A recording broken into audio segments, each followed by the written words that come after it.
Class 10th science chapter 7 control and coordination second part. Topic है हमारा जिसके बारे में हमने पिछली क्लास में डिस्कस किया था, रिफ्लेक्स आर्क। तो रिफ्लेक्स आर्क को सबसे पहले हम देखेंगे बनेगी कैसे, डायग्राम बनाएंगे कैसे, ठीक है। उसके बाद इसकी एक्सप्लेनेशन हम स्टडी करेंगे। करना क्या है बेटा, देखना सबसे पहले कहां से स्टार्ट करना है। एक ये डायग्राम आपको बनाना है ऐसे करके, और ये ऐसे। सोचो कि तितली का बीच का हिस्सा नहीं है, सिर्फ उसके दो पंख है, जो परी वाले पंख बच्चे लगाते हैं ना, बस वो वाले पंख। ये ऐसे परी वाले पंख होते हैं, ठीक।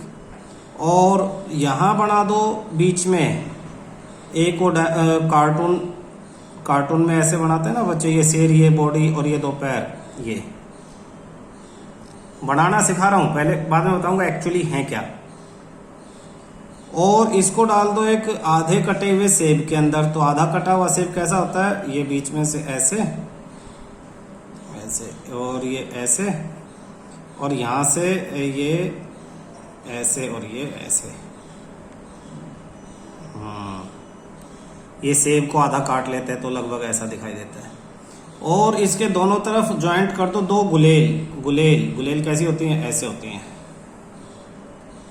ये ऐसे, ये गुलेल।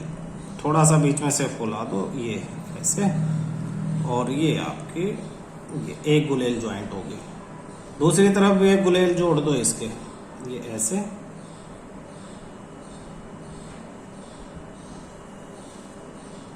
और ये डबल कर दो इसको।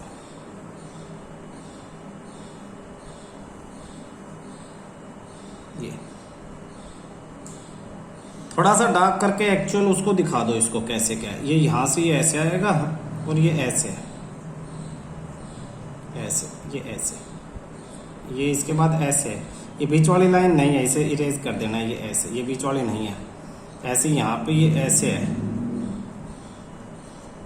और यहां से ये ऐसे। इसमें भी ये बीच वाली नहीं है, फिगर से दिखाई दे रहा होगा अब। ऐसे इधर ये बीच वाली लाइन नहीं है, ये ऐसे है, और ये भी ऐसे। ये फिगर है आपका। तो आपने क्या बनाया, आपने आधा कटा हुआ ये सेब बनाया, इसके अंदर एक ये परी वाले पंख, तितली बना लो सपोज भी इसका गायब करके, उसके अंदर ये कार्टून वाला आपने। फिर क्या किया देखना, एक्चुअली ये जो कार्टून है ना, ये रिले न्यूरॉन है। इसे क्या कहेंगे हम, इसे कहेंगे रिले न्यूरॉन। रेड पेन से मैंने ये निशान लगाया और नीचे इसका नाम रख दिया रिले न्यूरॉन। रिले जो होता है वो कनेक्ट करता है दो चीजों को। रिले क्या करते हैं, आपकी गाड़ियों में एक तरह से स्विच का काम करते हैं, जैसे तुम्हारा ऑन ऑफ का स्विच होता है, तो एक तरह से कनेक्ट करता है। कनेक्ट, इसका फंक्शन है कनेक्ट करने का, टू कनेक्ट। किस चीज को कनेक्ट करेगा, न्यूरॉन। ये भी एक नर्व सेल है। नर्व सेल देखो ऐसी ही थी, ये उसकी बॉडी, ये एक्सोन बीच में, और लास्ट में ये नर्व एंडिंग। समझ में आई। तो ये रिले न्यूरॉन ऊपर से सिग्नल लेगी और नीचे दे देगी। अब ऊपर सिग्नल लेगी तो सिग्नल किसी एंडिंग से ही तो लेगी, तो ये एंडिंग बना दो ऊपर। मैं रेड पेन से बना देता हूं, ये एंडिंग किसी न्यूरॉन की। किस न्यूरॉन की, उस न्यूरॉन को ले जाओ कहाँ, ये बड़ा लंबा एक्सोन है इसका, इसमें से ऐसे ले जाओ, ठीक है। ऐसे घुमा के ऐसे ले गए आप, ये और ये यहां, ये एक्सोन, ये एंडिंग, और यहाँ इसकी सेल बॉडी है। सेल बॉडी है, और कहीं इसके डेंड्राइट आप दिखाना चाहो तो दिखा दो, अदरवाइज ऐसे भी छोड़ दो।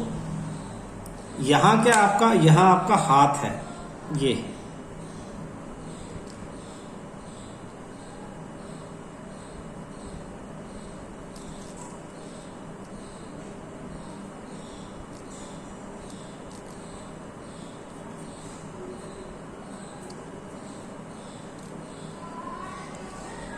ये आपका हाथ है, गलती से ये जो आपका हाथ है किसी बर्तन पे टच हो जाता है जो बहुत गर्म है।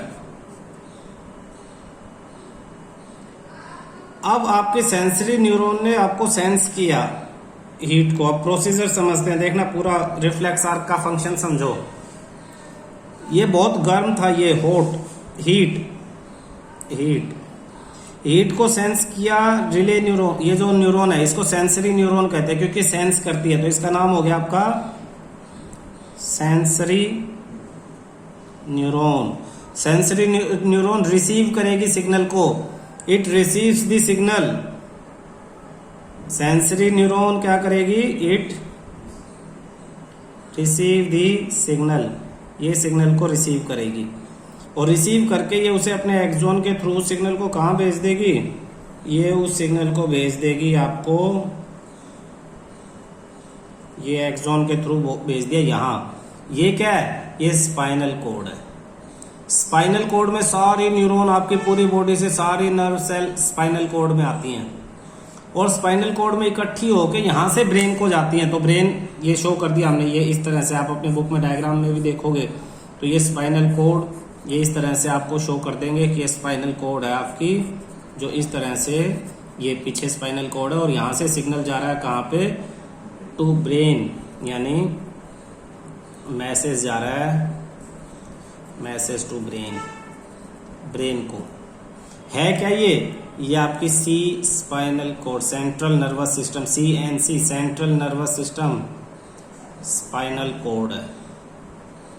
तो स्पाइनल कोड में सिग्नल आया आपका, स्पाइनल कोड से सिग्नल मैसेज ब्रेन को भी जाएगा, लेकिन क्या है, स्पाइनल कोड ने रीड किया कि सिग्नल इमरजेंसी है, यानी आपका हाथ हॉट ऑब्जेक्ट पे रखा हुआ है।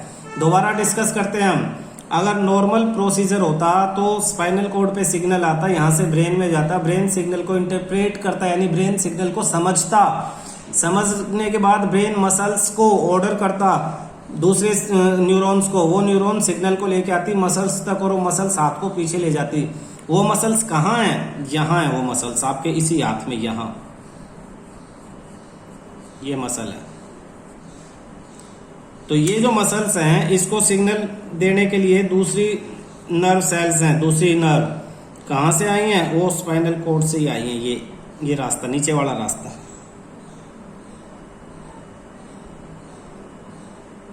रिले न्यूरॉन से, यहां से ये सेल बॉडी, ये नर्व सेल्स की बॉडी ये आई और यहाँ पे जो है ये एंडिंग है उसकी।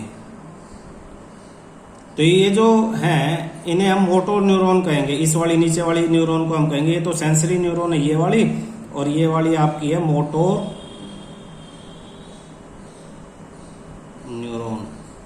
ये सिग्नल को लेके आती है ब्रेन से या स्पाइनल कोड से नर्व सेल तक, ये आपके मसल्स तक, ये आपकी मसल्स है, effector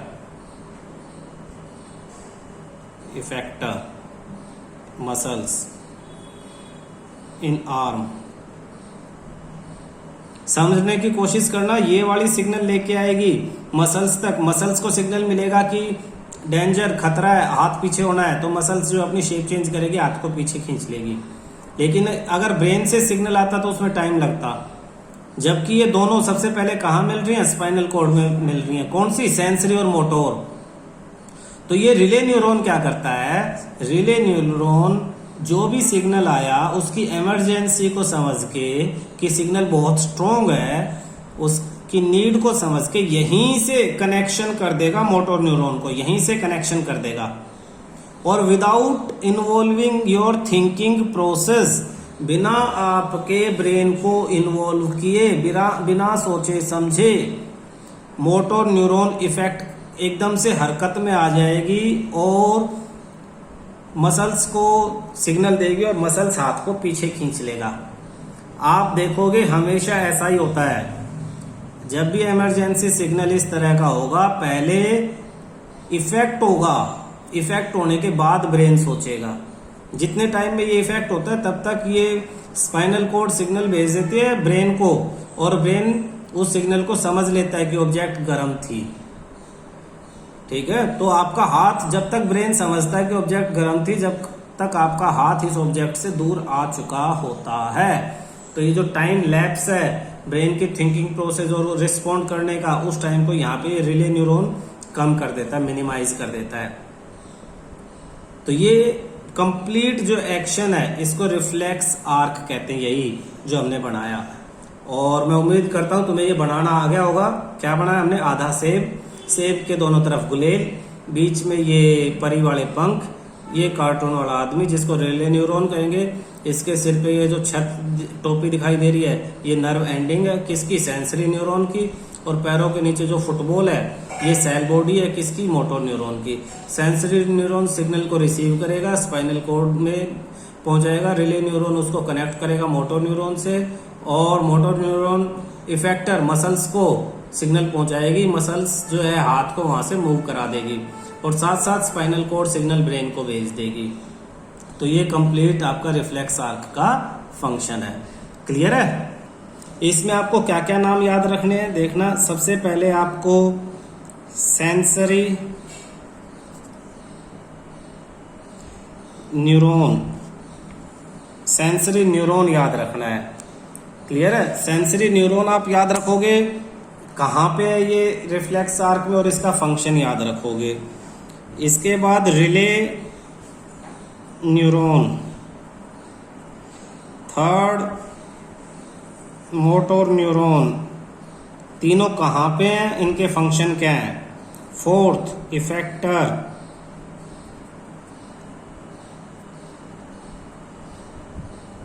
fifth spinal cord, spinal cord, और एक और है सिक्स्थ, वो है रिसेप्टर, रिसेप्टर्स। रिसेप्टर्स क्या करते हैं? रिसीव करेंगे आपको। कहाँ पे ये? इन स्किन, स्किन के अंदर हैं। क्या करेंगे? दे रिसीव दी सिग्नल, ये सिग्नल को रिसीव करेंगे। हमारे डायग्राम में रिसेप्टर कहाँ है? हमारे डायग्राम में यहाँ इस हाथ की स्किन में रिसेप्टर्स हैं, तो यहाँ पे हमारे रिसेप्टर्स हैं। तो ये रिसेप्टर्स हैं, ये हीट और पेन को रिसीव करेंगे, हीट को या पेन को ये रिसीव करेंगे। और ये कहाँ पे प्रेजेंट है? इन स्किन, स्किन के अंदर ये सब रिसेप्टर्स प्रेजेंट हैं। तो ये आपको 6 नाम याद रखने हैं, इनके फंक्शन और इनकी पोजीशन क्या है। क्योंकि होगा क्या, ये डायग्राम बना हुआ आ सकता है एग्जाम में, और 1 2 3 4 करके नंबर दे देंगे और कहेंगे कि जो नंबरिंग है उनके नाम लिखो और उनके फंक्शन लिखो। तो इस तरह से क्वेश्चन आपका पूछा जाएगा। ठीक है? अब अगला टॉपिक हमारा human brain. Is reflex action the only function of spinal cord? कहता है कि स्पाइनल कोड का काम क्या सिर्फ रिफ्लेक्स एक्शन के लिए है, जो अभी हमने डिस्कस किया रिफ्लेक्स आर्क, रिफ्लेक्स एक्शन? नहीं, ऐसा नहीं है। वो तो एडिशनल फंक्शन है स्पाइनल कोड का, एडिशन, यानी स्पाइनल कोड का अपना मेन जो फंक्शन है उसके साथ साथ वो रिफ्लेक्स एक्शन को भी संभाल लेती है। Since we know that we are thinking being, हम सोचने समझने वाले जानवर हैं। Spinal cord is made up of nerves, spinal cord किससे बनी हुई है? नर्व्स से। Which supply information to think about, जो वो सब इंफॉर्मेशन सप्लाई करती है जिनकी हेल्प से हम सोचते हैं। Thinking involve more complex mechanism, और जो थिंकिंग है बेटा, हम अपने कंप्यूटर भी आज तक ऐसे डिजाइन नहीं कर पाए जो थिंक कर सकते हैं।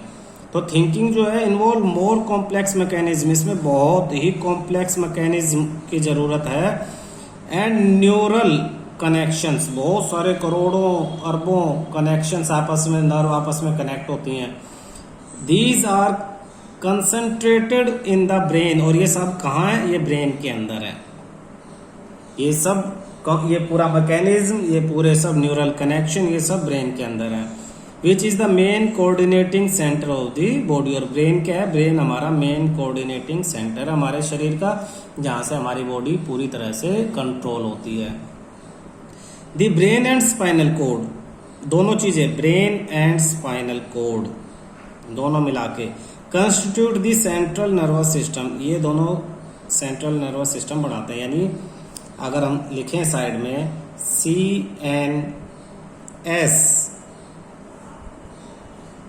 CNS सेंट्रल नर्वस सिस्टम, तो इसमें दो चीजें हैं, एक ब्रेन और प्लस में spinal cord.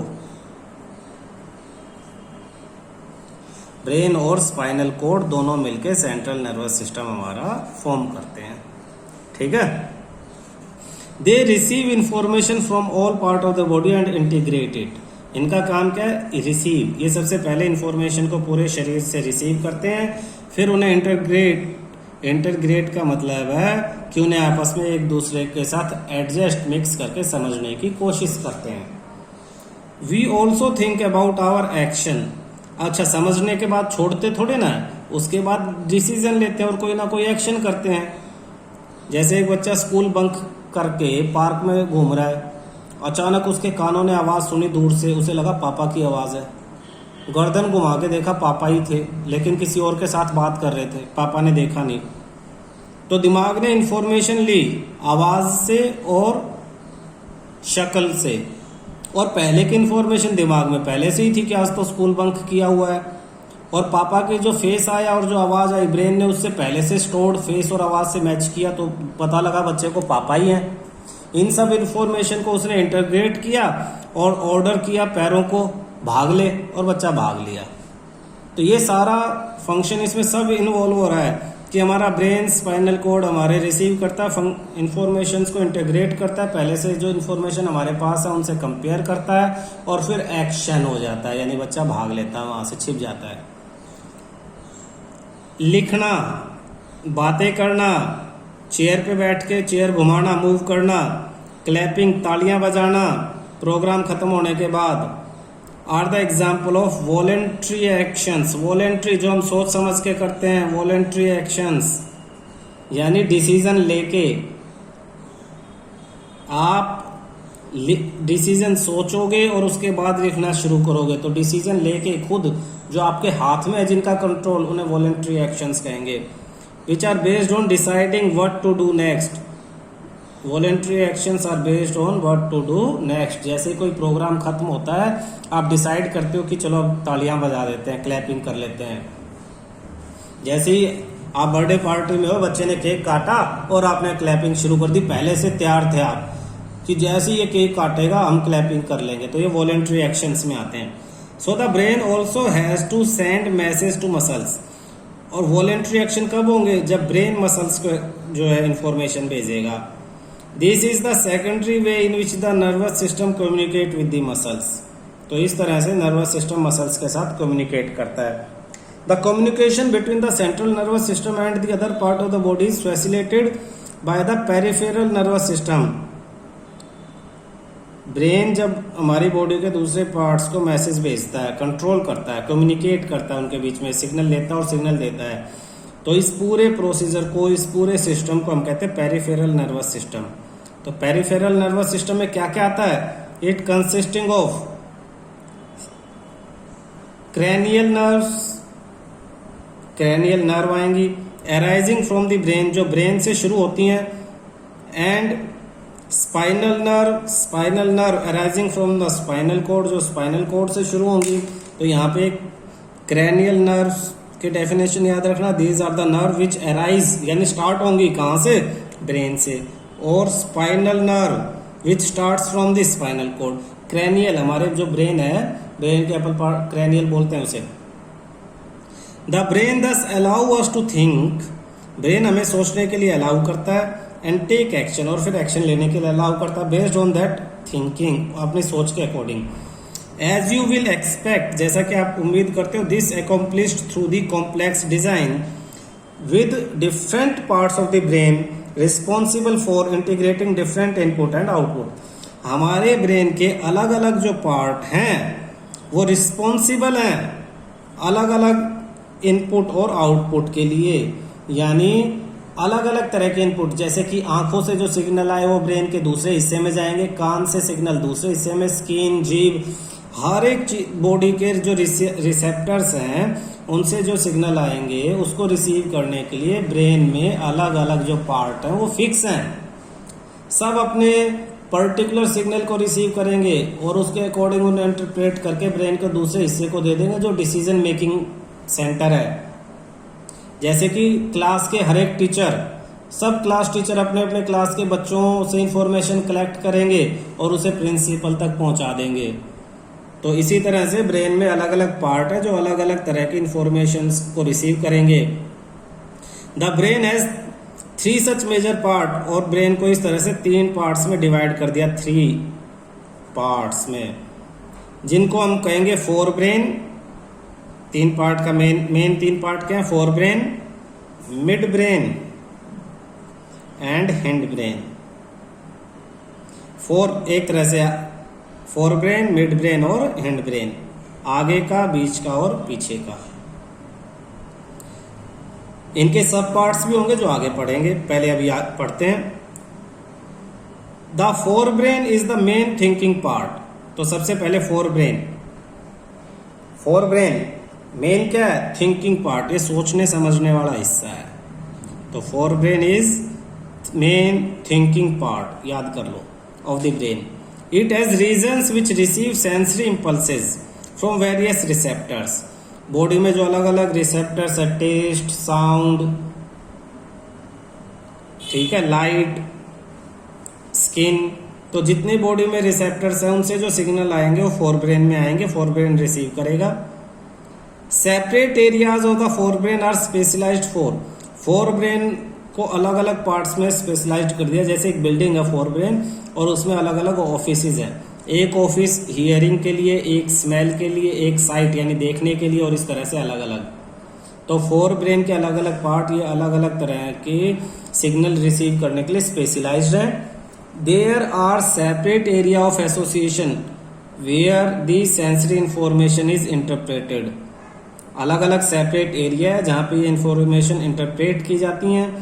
By putting it together with information from other receptors, इनको उन इंफॉर्मेशन के साथ कनेक्ट करके जो दूसरे रिसेप्टर्स से मिली हैं, as well as with information that is already stored in the brain, और उन इंफॉर्मेशन से कंपेयर करके जो पहले से ब्रेन में स्टोर है। जैसे मैंने अभी बताया था, बच्चे ने पार्क में अपने पापा की आवाज सुनी, फिर फेस को देखा, तो कान से जो गई आवाज वो यहाँ पे पहुंची है, फिर आंखों से जो लाइट गई पिक्चर वो पहुंची है, और प्लस पहले से ब्रेन में स्टोर थी कि ये वाला साउंड और ये वाली शक्ल तो पापा की है, तो ये इंफॉर्मेशन तो पहले से ही ब्रेन में स्टोर है। तो ऐसे स्पेशल पोर्शन है ब्रेन का, फोर ब्रेन का। पहले तो वो अलग अलग पोर्शन जो है वो हियरिंग और साइट, ये दोनों सिग्नल रिसीव करेंगे। फिर जो स्पेशल पोर्शन है वो इंटरप्रेट करेगा, इन दोनों सिग्नल को एक साथ मैच करेगा और उन सिग्नल से मैच करेगा जो पहले से ब्रेन में स्टोर है, और फिर डिसीजन लेगा कि ये पापा हैं।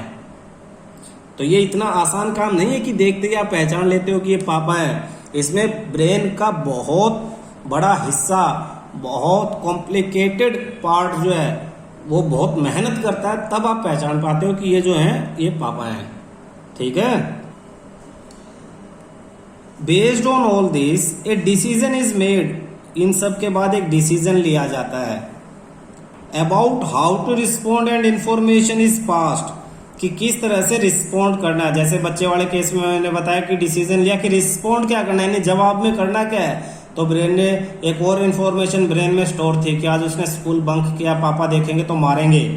तो ये इन्फॉर्मेशन पहले से ब्रेन में स्टोर थी। जब इन सब इन्फॉर्मेशन के साथ उस इन्फॉर्मेशन को भी मैच किया तो रिस्पॉन्ड किया कि यहाँ से भाग ले।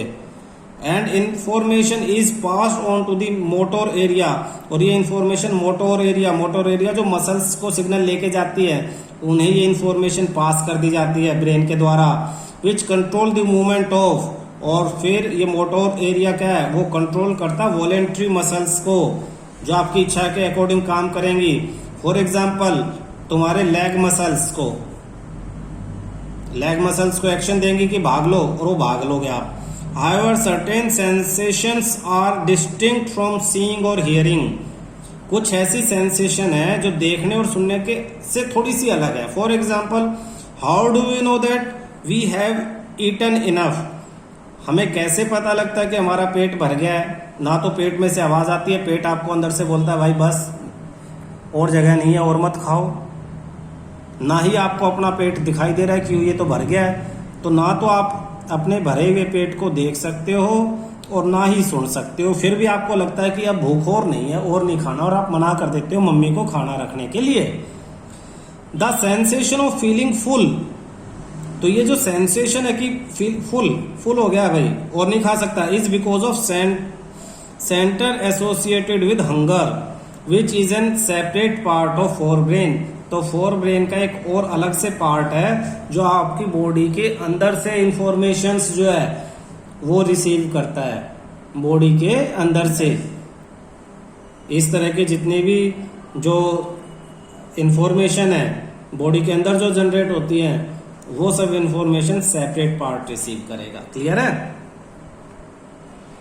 ये आपका डायग्राम है ब्रेन का। पहले मैं ब्रेन को हल्का सा डिस्कस करता हूं, फिर इसका डायग्राम आपको बनाना सिखाएंगे। तो देखना, ब्रेन में ये जनरल डायग्राम है। ये आपका फोर ब्रेन आगे, फिर ये पीछे हैंड ब्रेन, ये वाला, ये पीछे की तरफ, और ये बीच में मिड ब्रेन। तो फोर ब्रेन आगे का हिस्सा, ये मिड वाला, और ये हैंड पीछे वाला, ये वाला आगे, बीच में और पीछे। फोर ब्रेन में ये जो पार्ट दिखाई दे रहे हैं यहीं पे ये सब हो रहा है। मिड ब्रेन में ये कटी हुई पतंग जैसा सा जो दिखाई दे रहा है, ये मिड ब्रेन, और इसके नीचे ये गोभी के फूल जैसा पेड़ जो दिखाई दे रहा है, और ये जो पोर्शन है ये आपका हैंड ब्रेन में आ जाता है। और ये स्पाइनल कॉर्ड नीचे से गई हुई है, जो हमने अभी पीछे आधे सेब के पीछे बनाया था पाइप सा, ये वही है स्पाइनल कॉर्ड। कैसे बनेगा डिस्कस कर लेते हैं। देखना बेटा, ह्यूमन ब्रेन बनाते हैं अब।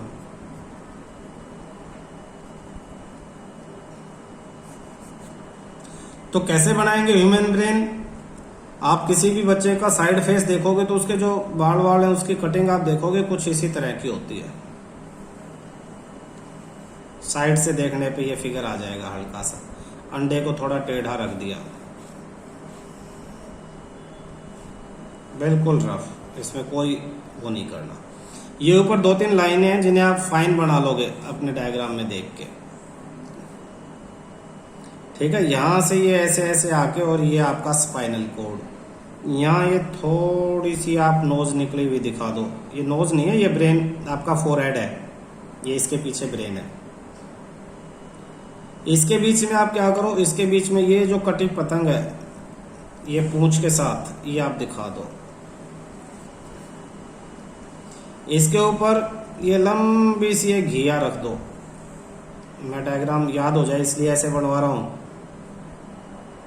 और यहां पे ये ऐसे करके इस तरह से ये ऐसे ऐसे और ऐसे ये पेड़ बना दो, जिसमें ये ऐसे ऐसे ऐसे ऐसे ऐसे ऐसे ये, और इसको थोड़ा सा ये डिजाइन के लिए की ब्रेन दिखाई दे इस तरह से कर दिया।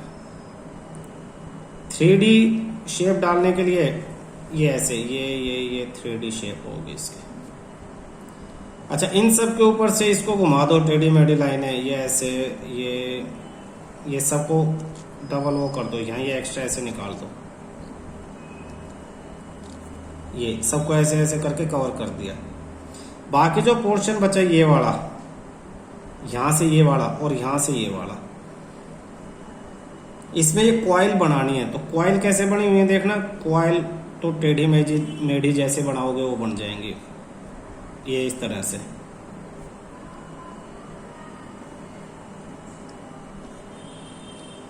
तो ये कॉइल बन रही है आपकी।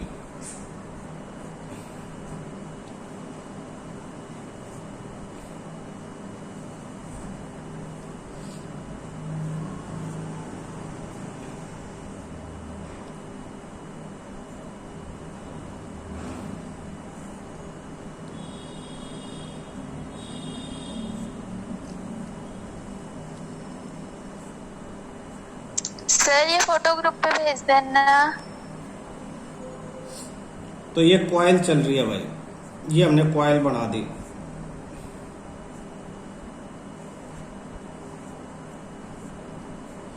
तो कॉइलिंग की थोड़ी सी प्रैक्टिस करोगे तो आपसे ये कॉइलिंग बन जाएगी। कोई कॉइल बनाना बड़ी बात नहीं है। ये हो गया ब्रेन।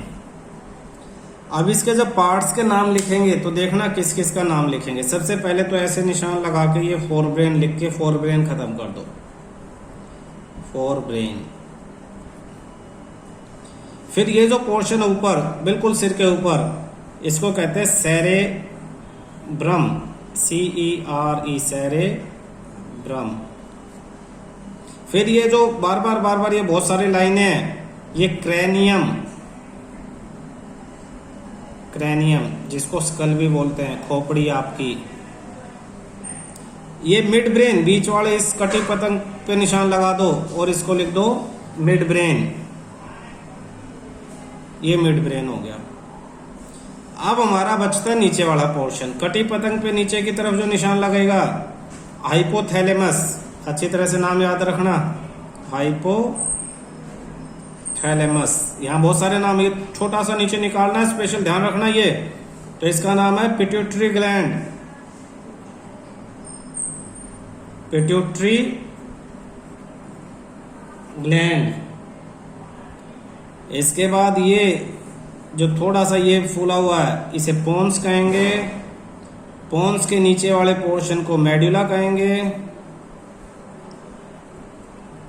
और मेडुला, ये जो बंद गोभी सी दिखाई दे रही है, ये आपका सेरेबेलम। ऊपर सेलेब्रम था और ये सेलेबेरम, और उन तीनों को मिला के आपका बनता है हैंड ब्रेन, हैंड ब्रेन। और लास्ट में ये जो नीचे पाइपलाइन गई है, ये आपकी स्पाइनल कोड है। तो ये कितने आपके नाम हो गए हैं, इन नाम को याद रखना। मैं फिर लिस्ट बनवाता हूँ। ये नाम आपको लिस्ट के अकॉर्डिंग याद रखने हैं कि कहाँ कौन सा है। उसके बाद आपको याद रखना है फोर ब्रेन कहाँ माप करना आपको, फोर ब्रेन। फोर ब्रेन के सेकंड सेरेब्रम। फिर थर्ड आपको क्रैनियम, जिसको आप स्कल कहेंगे। फिर फोर्थ आपको मिड ब्रेन।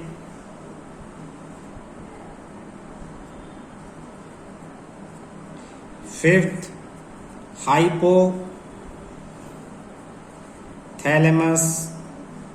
सिक्स्थ आपको याद रखना है pituitary.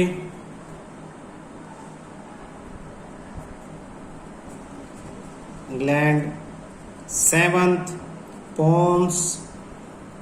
Eighth medulla. Ninth cerebellum. और टेंथ, इन सबको मिला के, इन तीनों को मिला के जो ये टेंथ है, यानी हैंड ब्रेन। और 11th जो आपको याद रखना है स्पाइनल कोड। ये नाम और इन सब के फंक्शन डायग्राम में ये कहाँ कहाँ हैं, डायग्राम दोबारा देख लो।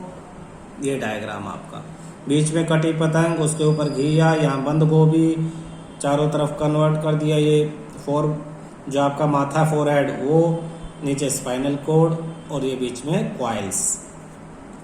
क्लियर है?